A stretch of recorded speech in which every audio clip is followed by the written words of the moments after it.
Welcome to Youth Sports Mastery, the show where passion meets purpose, and the game becomes something bigger than the scoreboard. Part of the Daily Parks and Rec Show, hosted by Aaron Locks. This is where we dive into the real impact of youth sports, the lessons, the challenges, the growth, and the moments that stay with us for life.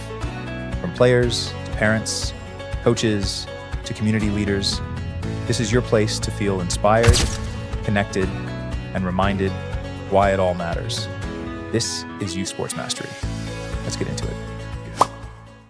Welcome, everybody, to the Youth Sports Mastery. I am excited today to have Jourdan Ziff with me. In a moment, we'll go ahead and introduce her. On the Youth Sports Mastery, as part of the Daily Parks and Rec Show every week, we discuss everything youth sports. And today's topic is going to be way fun because it's somebody that I know very well, but haven't had a chance to connect in a long time. And I'm glad that, sorry you're not still playing, but I'm glad that you're able to give of your time. So as we get digging in, again, I always like to thank the team behind the scenes at the Daily Parks and Rec Show. Amazing, all the work that Craig and the team does to give us this opportunity, this platform. And if you are seeing this and you have questions or comments, feel free, like some of you have each week, to send a message in. Sometimes Jourdan will get a question about something, and you never know what it's going to be. So it's always nice to get a little input from everybody. So Craig, go ahead and roll it, and we'll come back on the other side. From a simple mic in a rec center to a full-scale media company for the people who power our parks.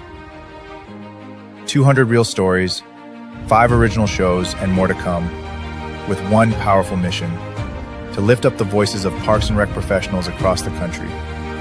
From maintenance crews and young interns and youths who love sports, to directors and public servants making a difference. We've built a platform that honors the unsung heroes behind every clean trail, every weekend tournament, every safe, welcoming park. This milestone isn't just about the content, it's about the people, the passion, the purpose. To every guest, listener, and supporter, thank you. The next chapter starts today. This is DPRS Media Co.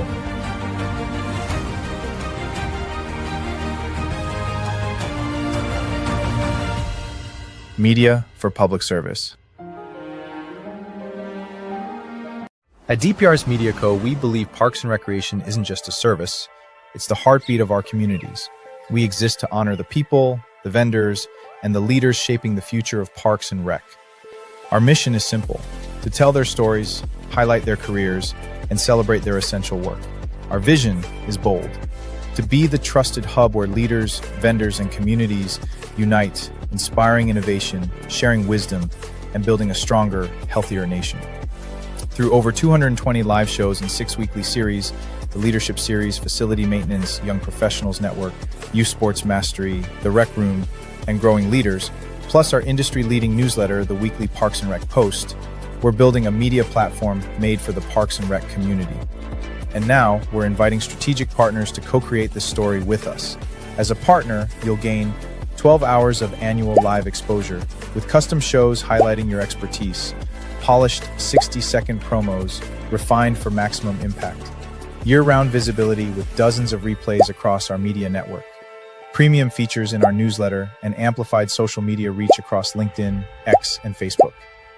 This is your chance to educate, inspire, and lead while connecting directly with the professionals who build, budget, and buy for their communities. This is DPRS Media Co. Let's build the future of Parks and Rec together.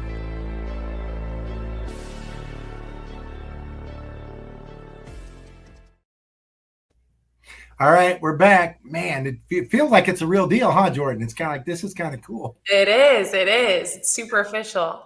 I want to give everybody just a little backstory. You were able to work with us on some great projects back in the day, right? But during the pandemic, things are challenging, right? And I just remember how I was thinking early this morning as I was driving in, just the full circle of us working in media again. And here we are. So right up your alley. So I'm happy to have you. Would you do me a favor? I know who you are and I know your story, but would you mind just giving a little bit of who is Jourdan Ziff, and we can go from there? Yeah, I'm Jourdan, and I grew up here in California. I played a bunch of sports when I was younger and ended up kind of focusing in on soccer as I went to college and played Division I, and then from there, I played in a few countries professionally. I went to Finland, spent 2 seasons in Puerto Rico, then played a year in Brazil for Santos Football Club, and then played again for the Vancouver Whitecaps in North America. So kind of circled back into North America, and now I'm back in California and transitioning over to sports media. So perfect spot. So this is a great way to dive in, right? Dive in head first. Yeah. We'll talk more about that as we go forward. But I like to talk on the Parks and Rec show because we get a lot of parents, we get a lot of Parks and Recreation professionals, coaches, people that want to kind of hear what's going on. And I think it's so important that we talk about the journey. You know, my journey started when my mom drove me down when I was 7 years old and said, "There's your coach," and drove away. And that's how I got introduced to sports. Yeah. But how did you get introduced to sports? And talk about your childhood a little bit. Yeah. I have one older sister. She's 21 months older. So we're super close in age. And my parents were super active, but really wanted us to just find what we loved. And, you know, threw us into a few different sports. I think I was in dance for a week. And then I did karate for 12 years when I was younger. I remember the first day at karate being like, what am I doing here? Fell in love with it. And then at the same time started recreationally in soccer at the community level and just started having fun. I think that was my real first introduction to youth sports and being on a team. And it grew from there. I mean, my love for athletics and different activities. And so that is kind of really where it started. And it was me and my sister. I was probably really around 4 or 5 years old when I started getting into running around a field. Do you think that being the younger sibling that you caught that competitive side because you wanted to be as good as your older sister? I think so. I think it was really fun to have that kind of built-in playmate. What was really cool is me and my sister always loved competition and were so competitive, but it was always really healthy with us. I think sometimes that could be hard as 2 siblings, especially same gender, really close in age. We were only 1 grade apart. But we really loved competition and loved seeing each other in our different competitions. So it was the bit of best of both worlds in that way. Well, and obviously your parents had a lot to do with that in terms of, so if you're a parent out there and you've got siblings, I had a son and a daughter, right? You met Mason, right? So, you know, Mason's the older and, you know, things came pretty easy to him, right? And Mia was so competitive that she wanted to be as good as her older brother. It actually helped her. You know, she actually played on a boys basketball team for 2 years. She was the only girl on the team. Oh, that's so awesome. Way excelled her journey, right? Oh, yeah. And my sister, I mean, sometimes I still joke that she's really the athlete of the family because she is an ultra athlete. Now she's a firefighter in California. And so she's really someone athletically I've always looked up to. So it is that kind of dynamic where I'm like, oh, I've got to try to run as fast as her, or, you know, be as strong as her, which was always a big goal. So I think sometimes when I talk about competition, people freak out, right? But I think that, you know, in play is actually compete, right? That's how we do it. If you and I are going to play checkers, I'm trying to beat you. You know what I mean? And we'll fist bump and we'll have a soda or whatever, or water, and we'll get back out again. I feel like it's so important for kids to learn the balance of that competition. And it seems like, knowing you as well as I do, that you've learned that. But the ability to compete at the highest level, you must have had times where you weren't immediately successful. So you had to learn those lessons to get back up and continue to play, right? Yeah, definitely. And you're right. I think it does. One of the first things I think of is kind of that home environment and what are the messaging you're getting from the people on the field and then the people off the field. I think that's where I really learned that balance of go have fun and competitors, like you want to win, it feels good. But also, you know, are you enjoying what you're doing? Is it fun? So that way the focus isn't just, oh, you lost, you know, that's going to suck. And you should learn like how to deal with loss, but did you still have fun? You know, is it still worth it to go out there? Why are you going out there? Right. And so kind of getting that messaging and not having this like intense pressure from a really young age to only win helped me navigate that as I got older. I love that. You know, I wrote an article which is going to be published coming out soon called Reclaiming Recreation. I feel as though that Parks and Recreations need to find a way to reclaim youth sports. I think that it's kind of gotten off a little bit too much into specialization in that. But you mentioned that you played rec ball when you were coming up in Parks and Rec. Tell me a little bit about that. Yeah, my family had moved to Temecula from LA. And so we moved here and joined a soccer team. And then they needed volunteers to even help coach. And so immediately I'm exposed to, oh, my dad's going to come out and coach for a little bit. Or a girl that I ended up being friends with on the team, it's her dad that's a coach. And so the real community engagement stands out to me on that recreation level, which made it a lot of fun. I mean, it's so unique, especially as you get older. Your dad and your friend's dad aren't going to be your coaches anymore, but it's such an integral piece of learning the enjoyment of your sport or your activity, even if that's not the one that you choose to do forever. It's like, oh, my dad was once my coach, or, oh my gosh, remember when your mom, used to, was our manager. And so that really stands out to me and why I loved kind of those times when I was younger. Yeah, that's awesome. And the camaraderie and the friendships. I don't know about you, but I still have friends from 7, 8, 9-year-old Little League baseball and Sea Whale basketball. We're still in contact with each other. And Yeah. Right? You remember those things. Yeah, that for me is a huge part of my story, because even being in Temecula, we had a great pool of athletes. But so many people from a pretty young age would start traveling 1 or 2 hours away to go play on more competitive teams. And that just wasn't a part of my journey. I stayed local, and a big reason for that was the friendships I made.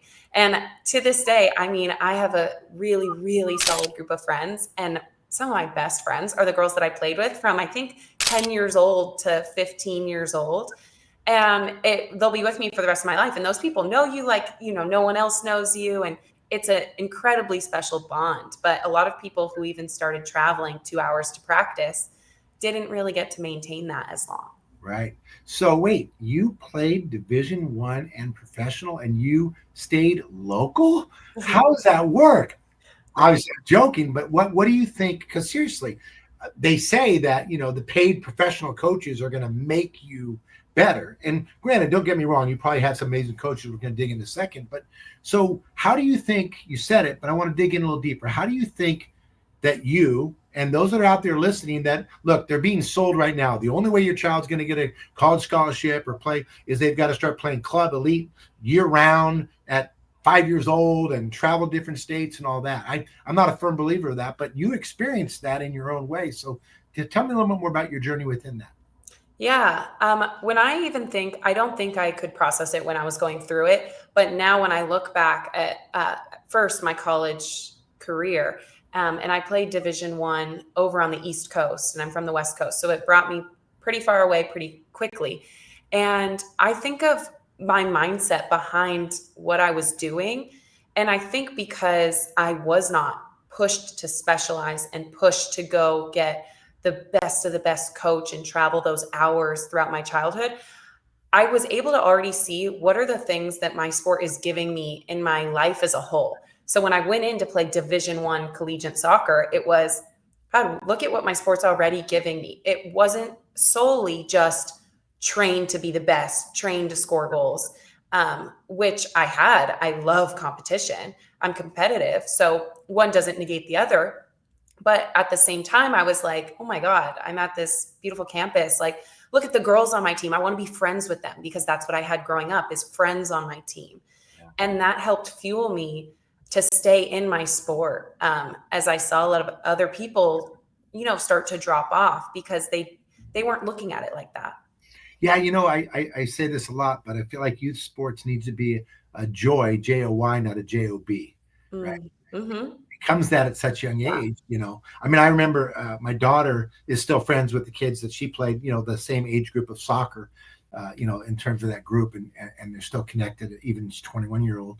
And then thinking also about just the influences of what you're talking about, because when you play multiple sports, right?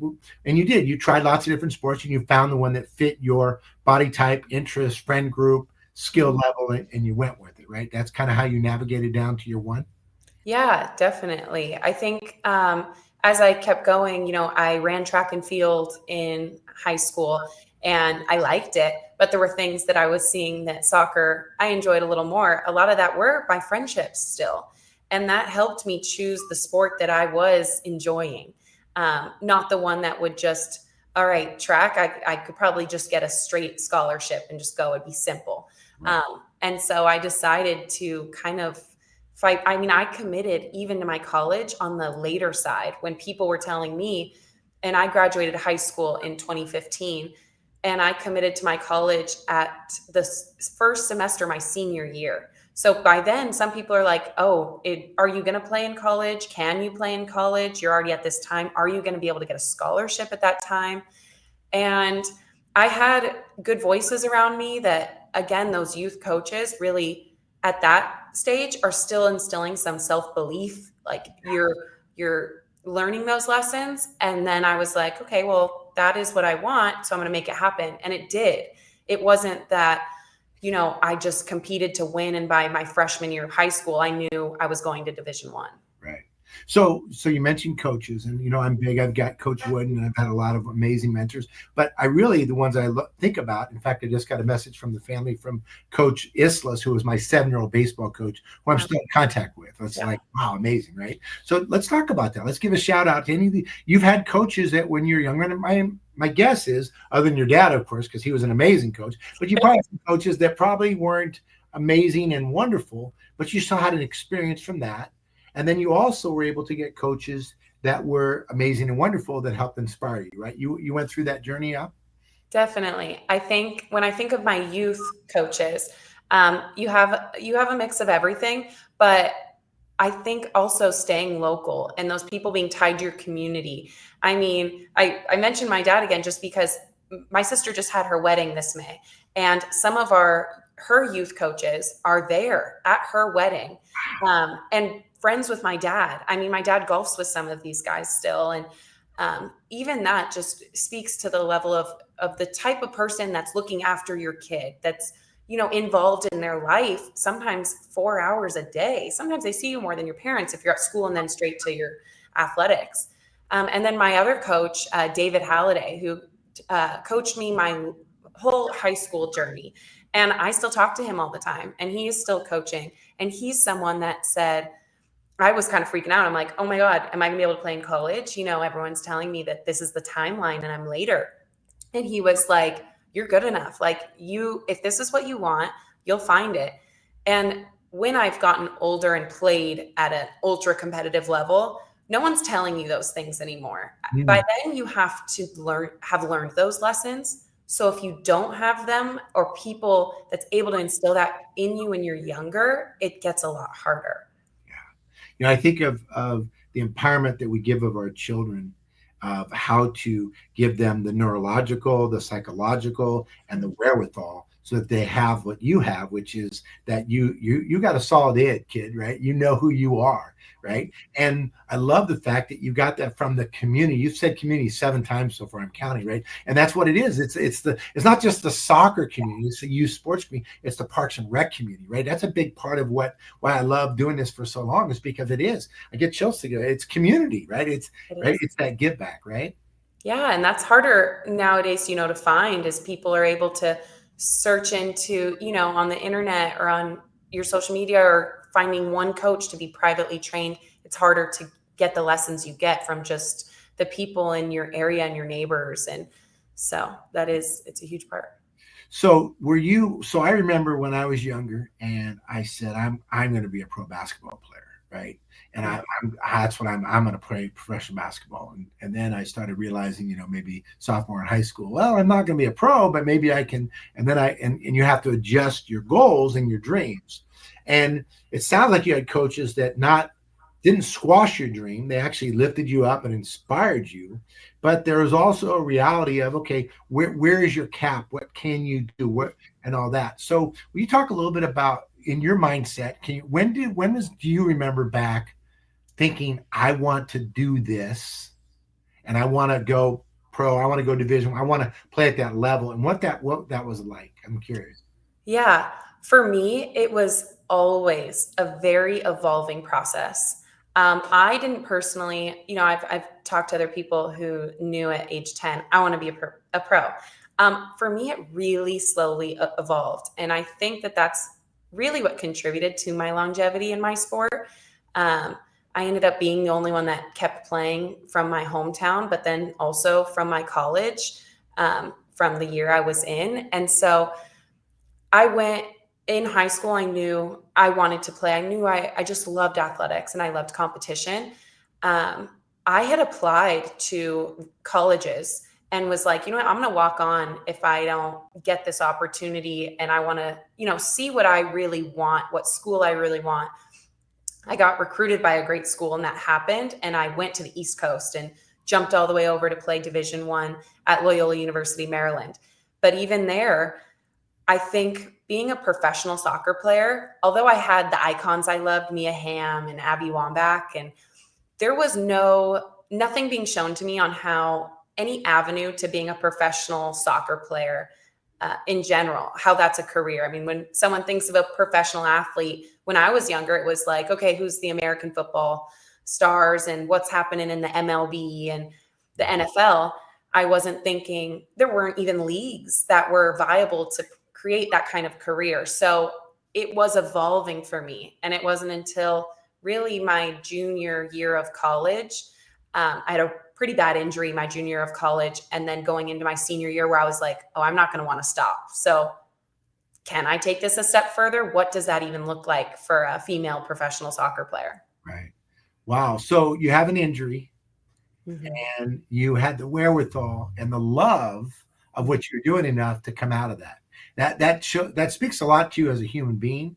But I'm curious. So did you get to that point where you're like, I'm done, or did you go, no, I'm coming back?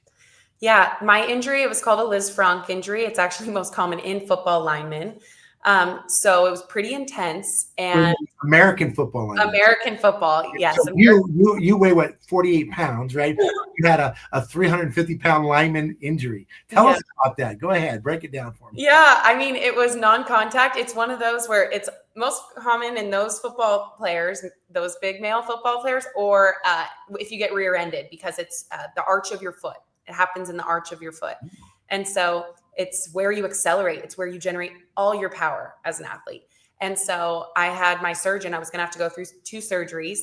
And he was like, this type of injury, you don't know how you're going to come back. He was kind of preparing me for, you're not sure how that's going to look.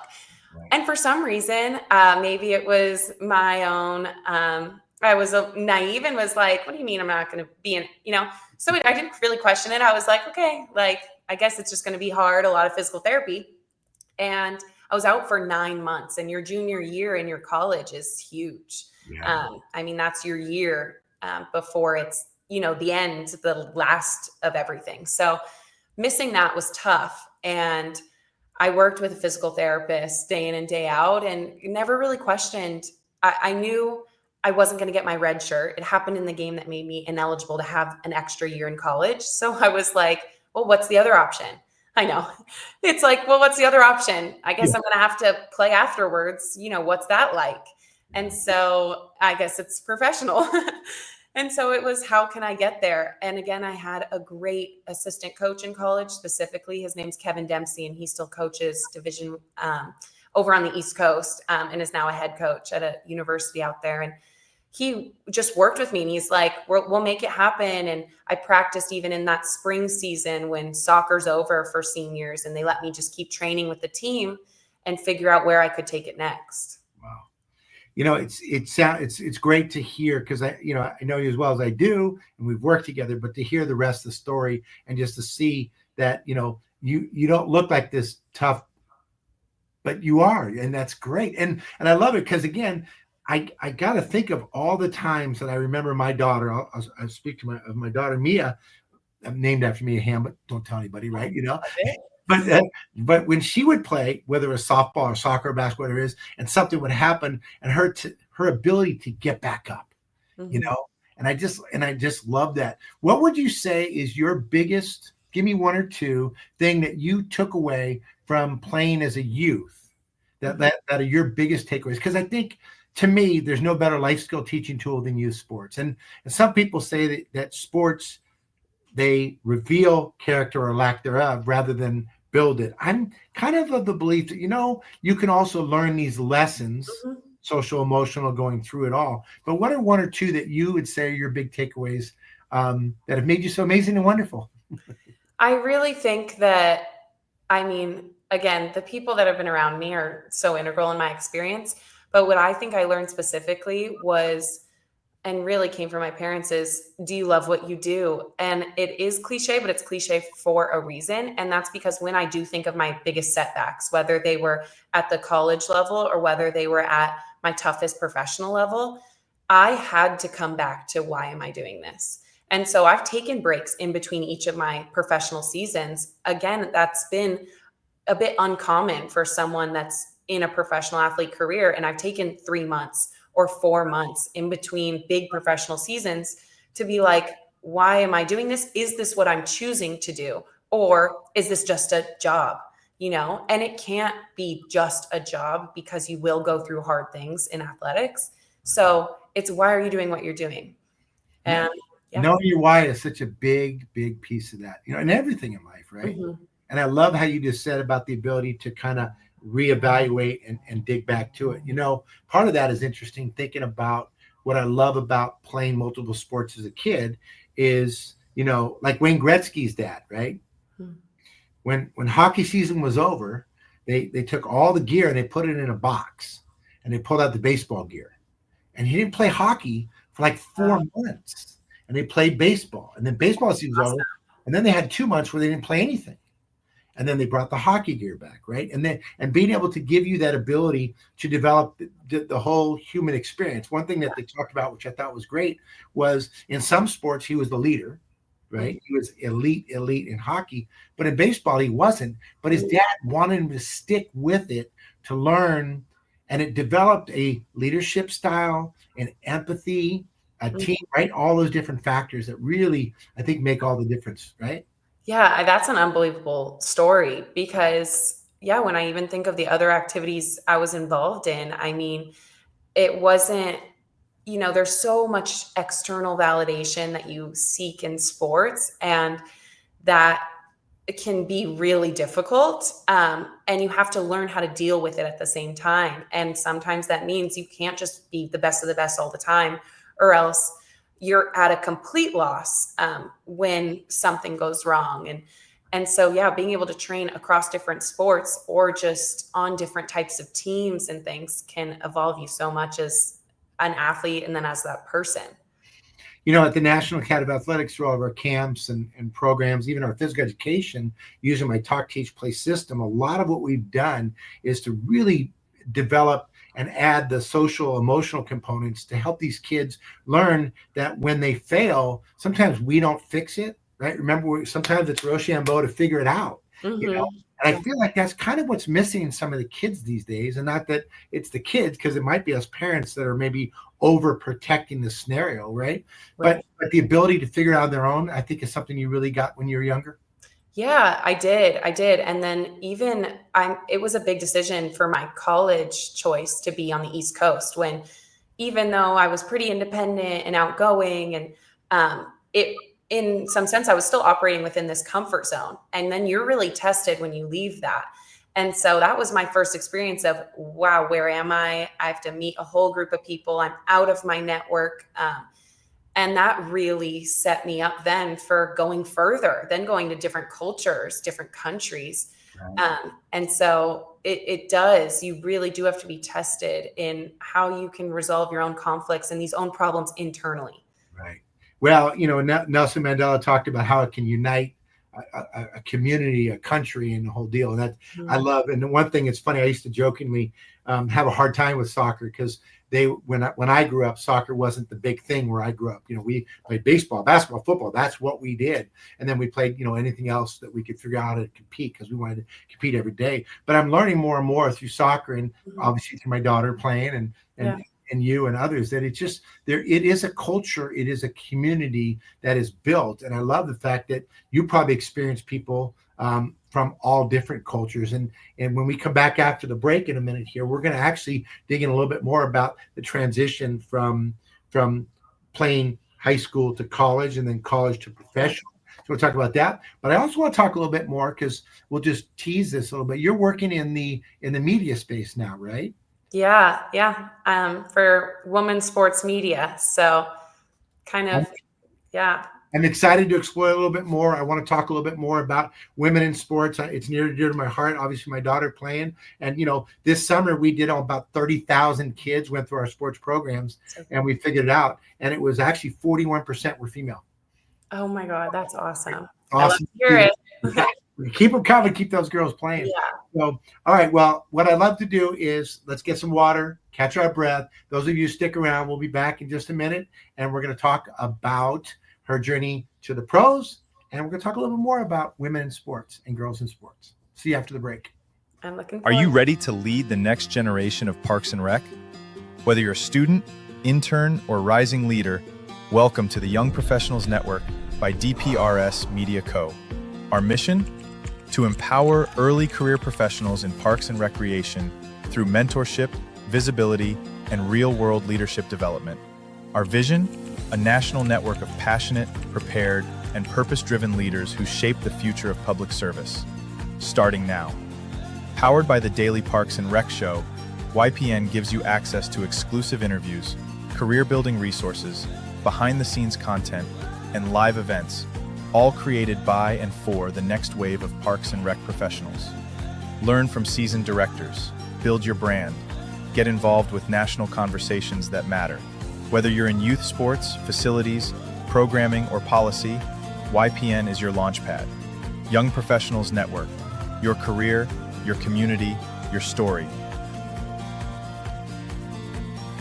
At DPRS Media Co., we don't just create content. We elevate community through storytelling. Now, we're proud to introduce the newest addition to the family. Welcome to Youth Sports Mastery, the podcast where champions are shaped, not just on the field, but in life. Hosted by National Academy of Athletics founder Aaron Locks. Youth Sports Mastery dives deep into how youth sports can empower kids, strengthen communities, and build leaders. From coaching culture to recreation strategy, and from player development to parent impact, every episode brings game-ready insight from the people making it happen. Youth Sports Mastery goes live every Thursday at 1:30 p.m. Eastern Standard Time. Only on the Daily Parks and Rec Show, sponsored by National Academy of Athletics and powered by DPRS Media Co. This is where purpose meets play.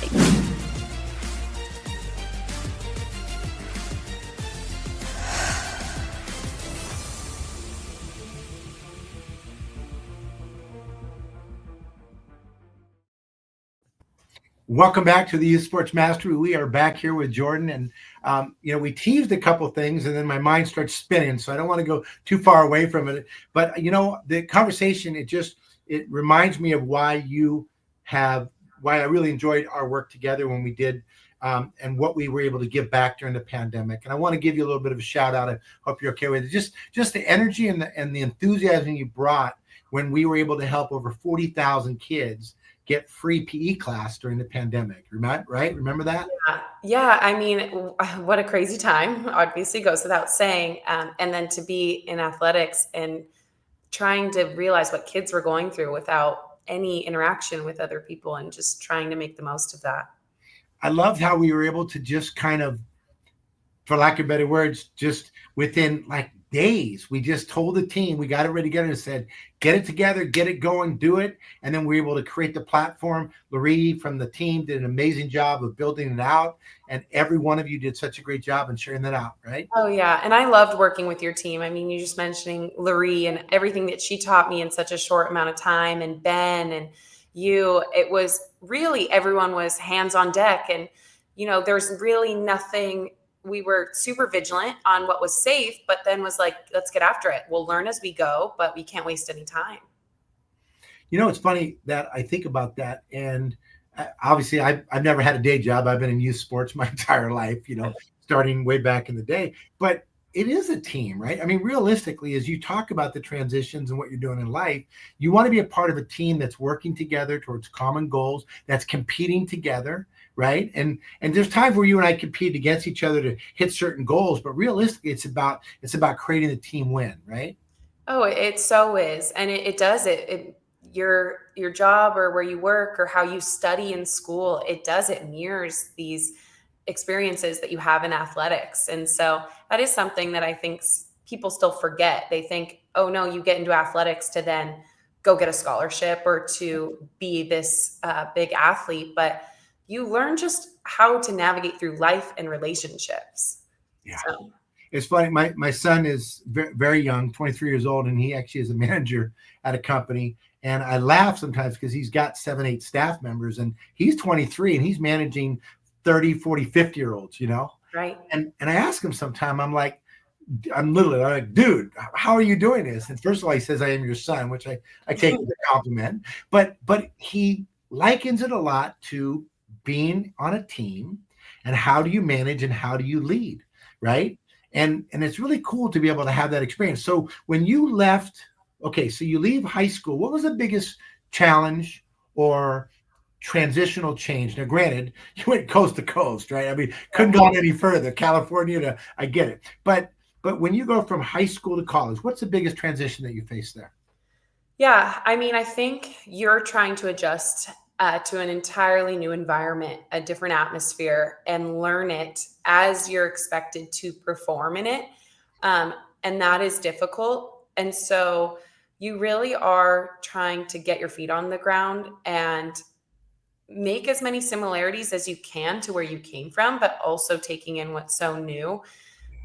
So it's definitely a balance to play, and you're out of your comfort zone for the first time, I would say is really how that is. And on your own, even though you're still so young, I was 17 when I went to college. So, And I remember the transition. And again, just going from high school to college, the other part is that the expectation is, right, you're one of, in your hometown, you might've been the best of a group of 20. Now you go there and all 20 are the best. Right, right. And it speaks to what we were talking about earlier is have you learned things, picked up those lessons on how to deal with that, on how to deal with not going in and being the best, on how to take a different, maybe you were the full-on captain of all your youth teams, and now you're going in and you're the freshman, and freshmen are known for being a bit at the bottom. And so it's how can you deal with that and make relationships, but still be competitive and have those traits as well.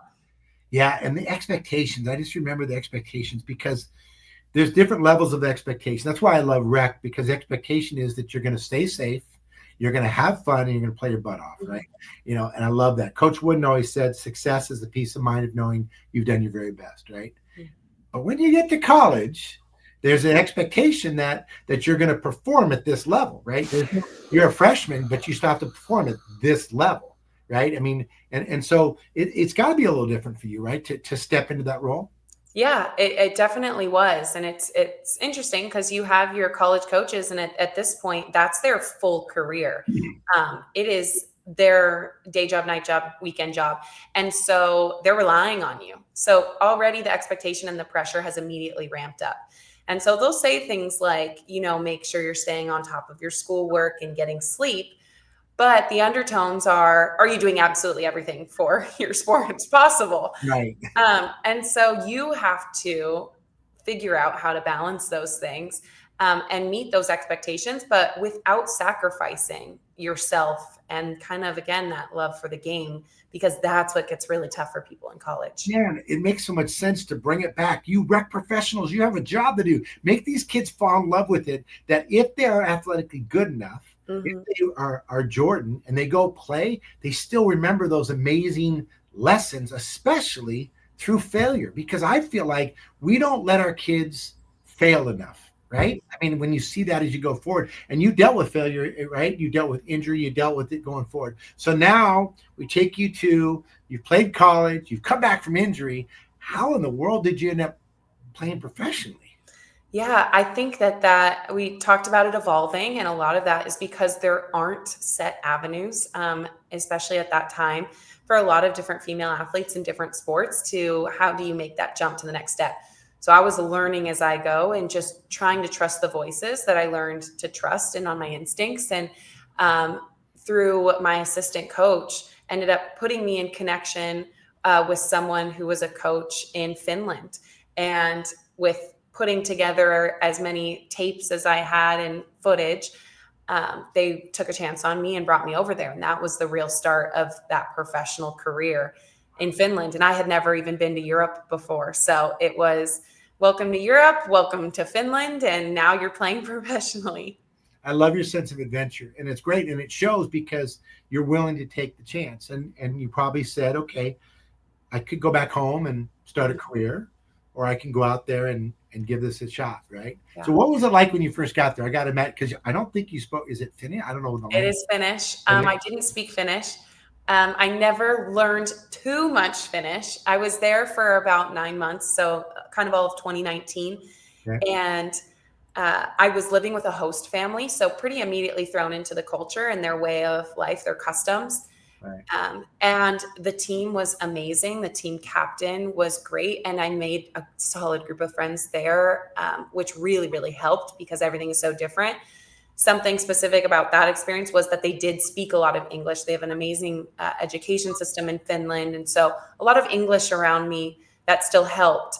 But even there, we had the coach that brought me over there and also said, I'm going to give you every opportunity that comes to you. You're going to play for this team, but if, there's opportunities for you to like explore something else or make another leg up, she wanted me to have that. And there was a coaching switch halfway through the season. And then I was given a head coach that didn't speak any English and did not want me to go. Their Champions League was starting and I was being recruited by a club to play in it. And he kind of cut off that opportunity. Ooh. So there's always something to deal with on your road, on any level. And again, it was kind of coming back to, your fundamentals and why you're doing what you're doing to see if you want to stick it out. Do you want to go home? What's best for you? It just reminds me more and more about the importance of recreational sports. I mean, everything you just said are lessons. I can feel it. We've talked about it, that you have gathered through your journey when you were little, right?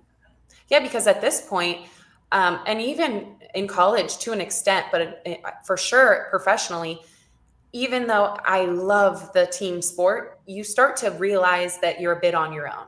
And even if you're making amazing friends, you're on your own a bit and you only have yourself. So then it is kind of, what have you learned? Where is your drive to being here come from? Because you just sent yourself to a new country all by yourself.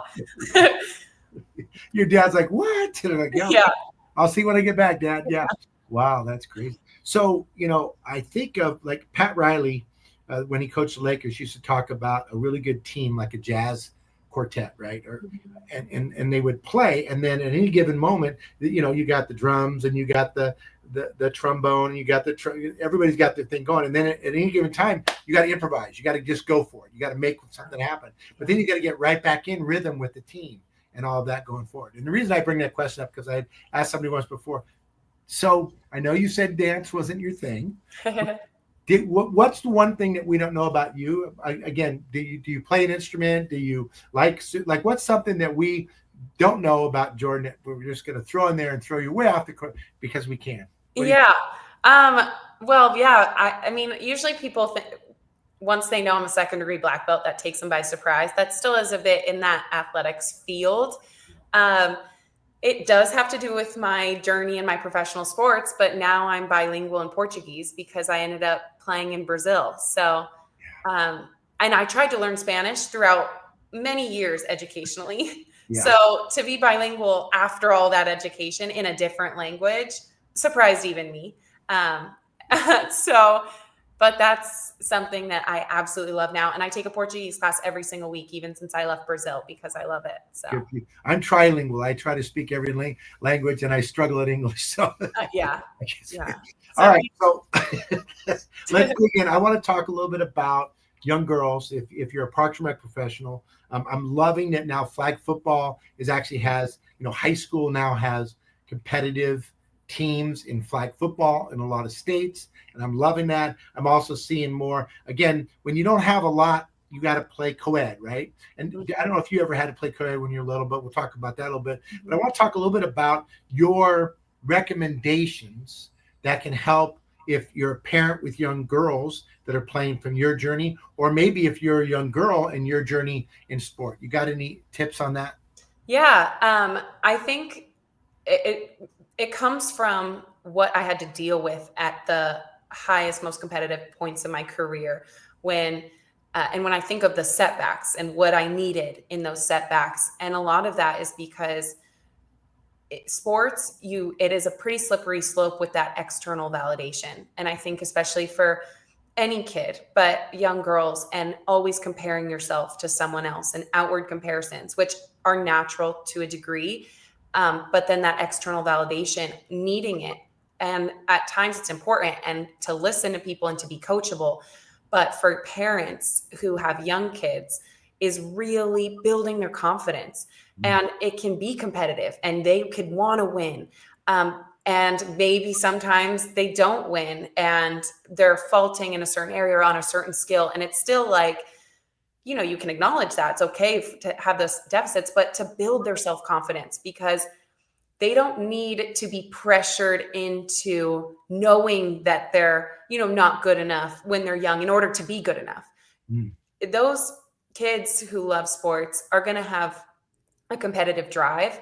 So having that self-belief and building that confidence at the youngest age and really throughout your youth is so vital. You don't need, as the parent, to be the one that's really, really making them question in order for them to be better. Yeah.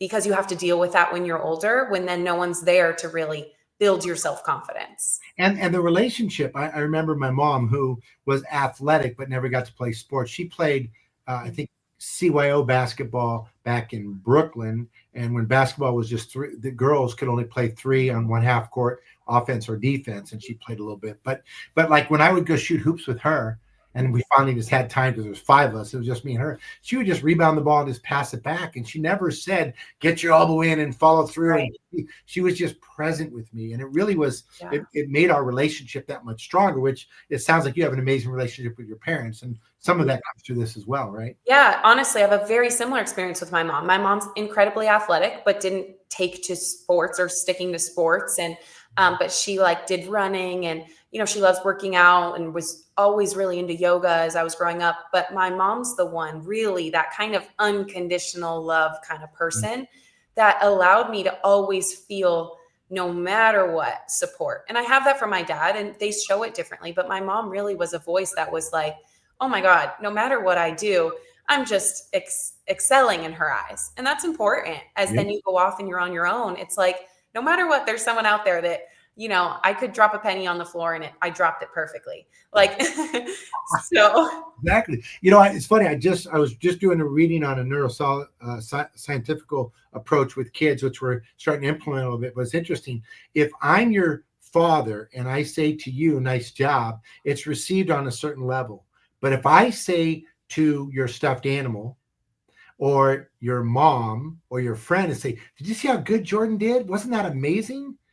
Neurologically, it's 700 times more impactful for you. Wow. And I'll bet you there were times that your mom said something to your dad that got to you that you don't even know, because they didn't even know, but it works that way. And it's really interesting when you think about that. Speaking of the ride home, one of my good friends, VJ Stanley, talks about the most important part of the youth sports experience, the most potentially damaging part of the youth sports experience, is the ride home from playing the game. Oh, fascinating.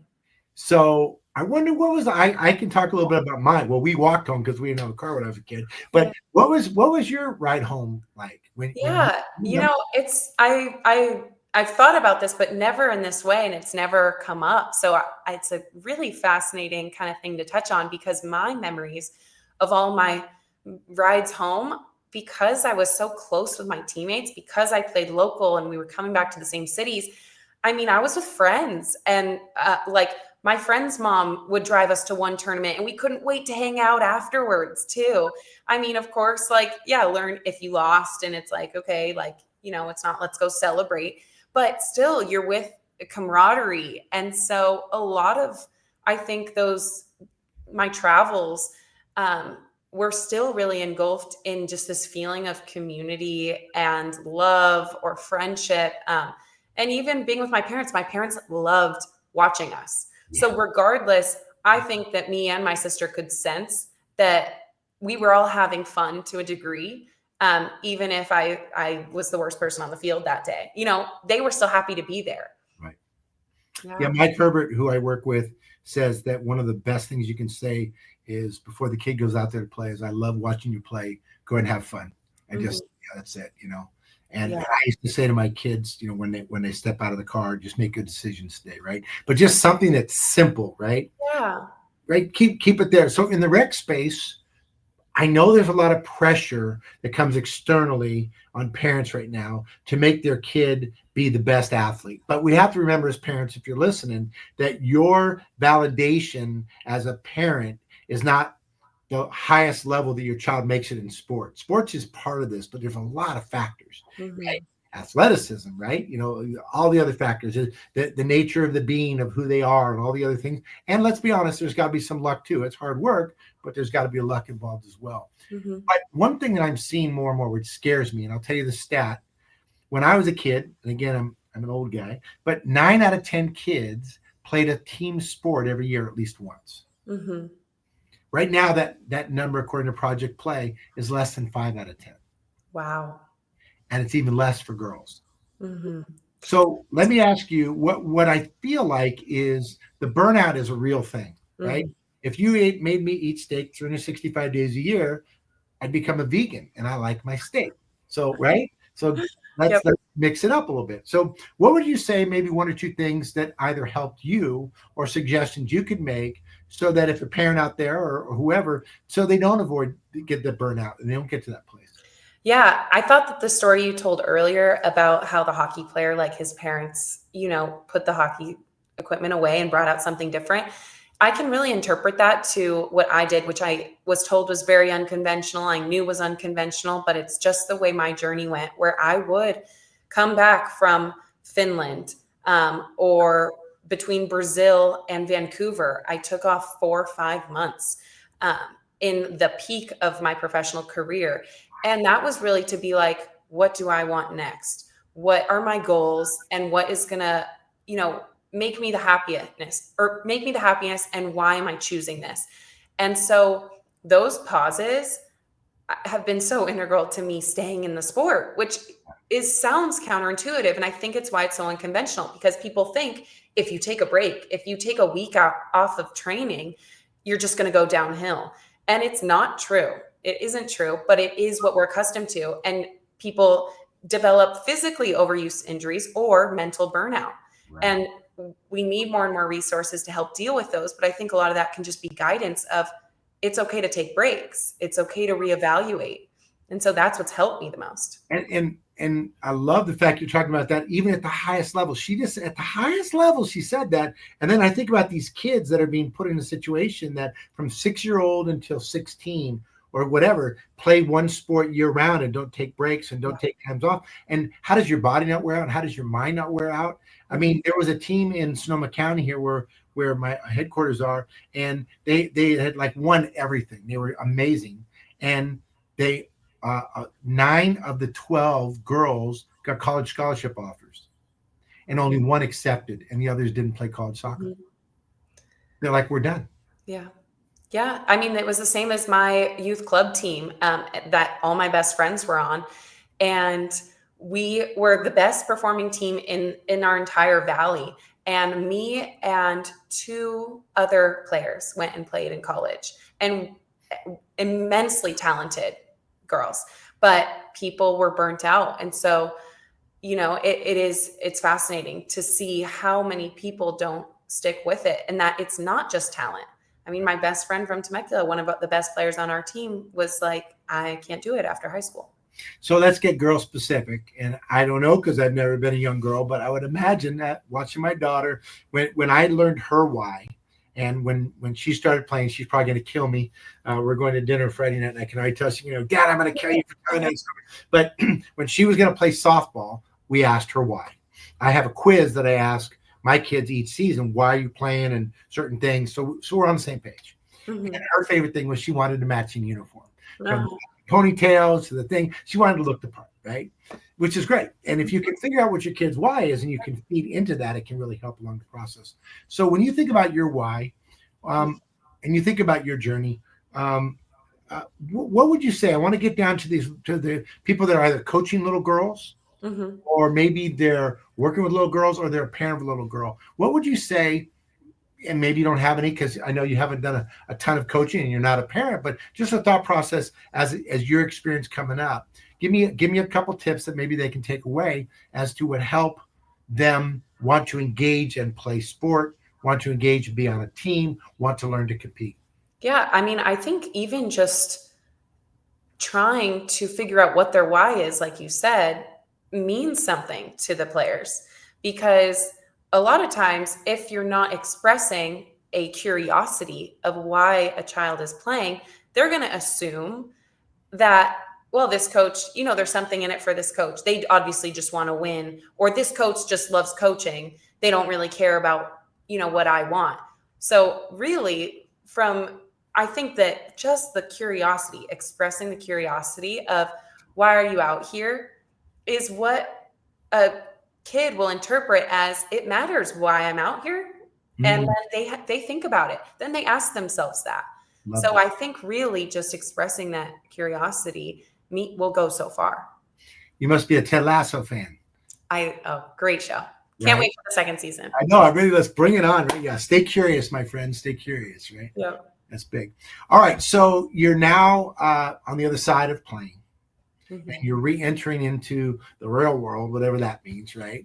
So let's talk a little bit about that. We've only got a few minutes left. Man, time flies, But let's talk about this, about your transition now into, what would you say and how would you say your playing experience, let's take it from kid all the way to professional, is going to integrate into what you're doing professionally now?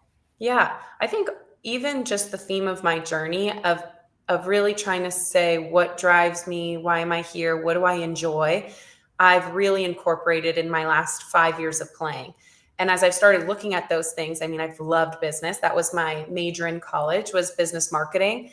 And then as I started to figure out, okay, what it is that I'm loving, and I've incorporated it into my sports journey, and seeing, looking around me and seeing the business of sport, but then also being a female in sport and the challenges that I've had, and that I've had to, just learn from me doing things the first time and not seeing a lot of things out there, has kind of really inspired me to put together some of my skills and my enjoyment into this need in the world, which I think is really giving a lot more women platforms to be seen and heard what their real stories are through these experiences. So that way younger kids can see it and see avenues for themselves to achieve that.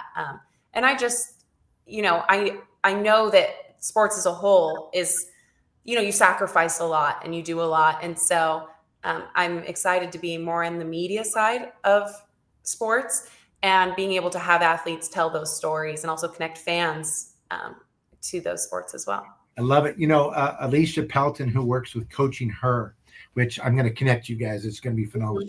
She came in and she talked a lot about it. One of the things for young girls is to be able to have the role models and have female coaches. And it sounded like you got one in the pros. Maybe you've had youngers as well. But I'm telling you out there, if you're a mom and you don't necessarily know everything about coaching soccer or the sport, don't worry about it. Go out there. You know what I mean? And coach it and share it, right? Don't you agree? Oh, yeah. And it is fascinating you bring that up, because I've had two female coaches. And so it is such a need out there. And again, it's something that there's a lot we're saying by not having these females out there coaching younger children, and adult athletes. And so I'm excited to see those landscapes change. And I think that they have started. There's a lot of momentum behind this right now. And I'm excited for that to keep going. And really why I want to amplify all those voices. Yes. And now that you're working in the women's sports media, right? I need you to give me a little more on that, because I think it's really cool. So break it for me. So I've joined a startup in San Diego, and the company is called Her Sports. And so our, beachhead city is San Diego right now, and it's called Her Sports San Diego. And we're really focusing on being the voice for covering all of women's sports in this city. And that way, more professional teams. We have a professional volleyball team here that San Diego, not even everyone living there knows about, where volleyball is growing so much and it's a national league. And so we're really amplifying those professional teams and also the collegiate teams there, and then covering all the organizations and companies that want to align themselves with being on the side of women's athletics and part of that momentum. Count me in. I'm in. Let's do it. Yeah, it's good. All right. So before we go, because I know people are going to want to be able to follow up with you, I'm assuming LinkedIn, but tell me how they get in touch with Jourdan in whatever capacity you want to share. Get out there. Yeah, I mean, an easy way to get in touch with me is my Instagram, which is my name, Jourdan Ziff, LinkedIn, or to start following Her Sports. Awesome. All right. Well, man, that went fast. I'm so grateful for you. Thank you for sharing. I love your journey. Thank you for everybody that's out there and watching and enjoying, and share this out there. What a great message. I love every week getting to talk to people about everything with youth sports. And hopefully you guys have an amazing day, and we get a chance to check out Her Sports and Jourdan, and we'll see you down the road. Appreciate Thank you, Aaron. I always appreciate the work you're doing. Take care. Bye now. Bye-bye. Behind every thriving park, every safe playground, every event-ready field, there's a team working before sunrise and long after sunset. This is Facility Maintenance, the only show created for and by the unsung heroes of parks and recreation. Brought to you by DPRS Media Co., where real work gets real recognition. From restrooms to rec centers, HVAC to turf tech, we go beyond the job site into the heart of operations that keep our communities moving. Our mission? To elevate maintenance teams through stories, solutions, and shared experience. Our vision? A world where every facility crew is seen, valued, and fully supported. Each episode features operators, innovators, and leaders, sharing tools, tech, and tactics that make the impossible look easy. Facility maintenance isn't just a job. It's purpose, it's passion, and now it's a show. Facility Maintenance, where tools meet purpose, where work becomes legacy. Welcome to DPRS Media Co., the first media company built for the people behind the Parks and Rec community. We don't just cover on Parks and Rec, we elevate it, we amplify it, we honor it. At the heart of everything we do is one mission: to serve the public servants, the professionals who design, maintain, and lead the parks that shape our communities. Under the Daily Parks and Rec Show, we produce 6 powerful platforms. Leadership in Parks and Rec, a spotlight on directors, superintendents, and visionaries shaping the future of public spaces. Facility Maintenance, where the boots hit the ground, a deep dive into the systems, crews, and craftsmanship that keep our parks clean, safe, and beautiful. Young Professionals Network, shining a light on the next generation of Parks and Rec.